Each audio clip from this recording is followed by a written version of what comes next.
The problem is that we are selling these assets for a song. And I want to repeat because I am finishing.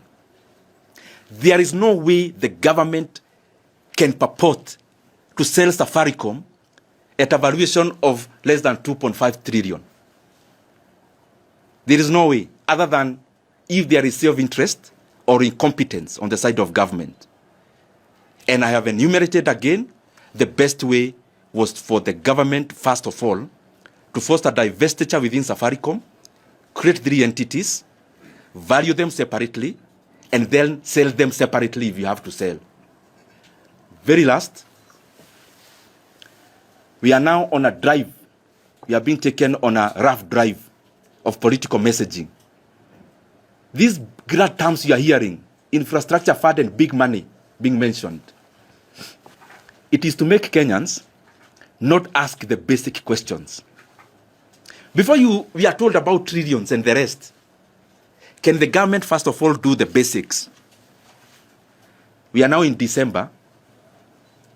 The government, unless they recede, they have already purported to want to increase school fees for day scholars from January. So on one side, we are talking about trillions. On the other side, you are abdicating from supporting free basic education. Our JSS brothers and sisters, they require very little money to be confirmed into permanent and pensionable terms. They already had a contract for 1 year to intern in the JSS institutions. But instead of addressing such a small issue, now we are doing political messaging by mentioning billions in infrastructure fund so that Kenyans don't ask us real questions about real issues.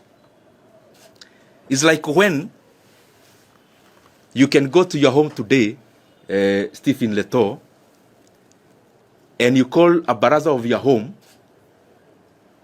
or Mwaneki, for Business Daily. You call a baraza at your home, and you tell your kin or your family members that you want to go to the moon, and you are going together with them. So they actually forget to ask you about food for that day, because you've already sold a grandiose idea. Unfortunately, within a day or two, they start telling you, okay, we are still going, but where is food? So the basics for this country, one of the basics is basic education. Before we talk about all those other things, the government must give assurance through writing that day scholars in Kenya from January will get an opportunity to go to school without the handicap of finances, as it has been before. As I close, let me take you the last sentence on something else, because this grandiose communication of politics can make Kenyans get lost. Now, we are building highways to toll without any alternative. It has never happened in Kenya since independence. Because even where there is a toll road, there are alternatives. It is the first time in Kenya we are doing an experiment to have Kenyans pay for using a road and deny them an opportunity for an alternative. That's one. It is also the first time in Kenya we are doing off-the-book borrowing through Talanta Board and the rest. It is also the first time we are securitizing revenues to be collected by the country for the next many years. But we are sold a grandiose idea. This is the fact. Kenya has always built stadiums. We have Nyoro Stadium, we have Kasarani. We never took an illegal board, but Kenya built when the economy was quite small. Kenya has always had tarmac roads. Even where we are building the toll road from Nairobi to Nakuru, there is a road. Not that there is no road, there is. And it was built by Kenyans through taxes. And the government never had to take an illegal loan called securitization. You can live here in Nairobi, go to Isiolo, go to Marsabit, and go to Moyale border. There is a tarmac road there, smooth one, a highway. You don't pay to use. It was built by Kenyans, by the previous governments.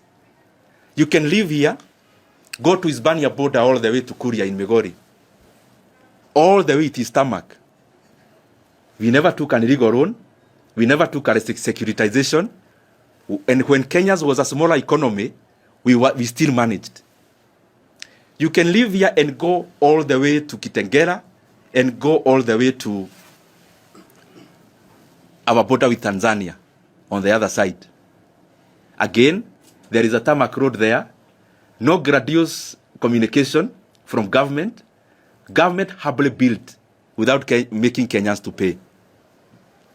You can leave here, go to Mombasa. There is already a tarmac road. So what I'm saying, the way the government is defending itself. Oh, we are doing these things to build roads. Okay, fine. All the other governments build roads, but they never took reckless loans and illegal loans. That's what we are saying. It's not the first time Kenya is building stadiums. We have always built stadiums or stadias. So that is my concern. And I request Kenyans of goodwill, including LSK, ISPAC, the civil society, and all leaders, including the media. The things we are talking about are apolitical from where I start. It doesn't matter who becomes what. But if you securitize future revenue, we are choking Kenya today and in the future. Please let us take this as our burden. Because we may champion for the freedoms of Kenyans, the way we do, like LSK does. But in a collapsed economy, there'll be nothing to talk about. So I challenge all of us, let us please do our bit, because the consequences of these things and experiments will be very dire for our economy.